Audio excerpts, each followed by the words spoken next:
Aga lähme siis natuke asjalikuks treeningust ja kogu sellest korraldusest alguseks teile.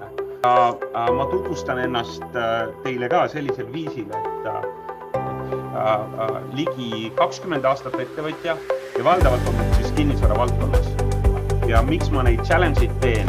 No, see on veel huvitavam. Ma teen seda sellepärast, et tegelikult see aeg, kus me praegu elame, on täis väljakutset. Ta annab nii piisavalt väljakutset ja mulle tundub, et me vajame täna abi. Me vajame üksteise toetust selleks, et seda väljakutset ületada. Vahest me jääme üksi oma ideedega, oma mõtetega. Siis ongi vaja kedagi, kes aitab sul ühe sammu lähemale teha selle sinu oma asja. Inspireerida sind tegema oma asja.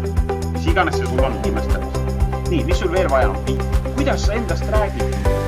Sul on väga raske olla loov, lahke, saate aru, lahke, küpsetada kõige ägedamaid kooke, teha kõige ägedamaid luuletusi, olla hästi julge kirjutaja, muusikas, milles iganes. Kui sa ei ole lahke,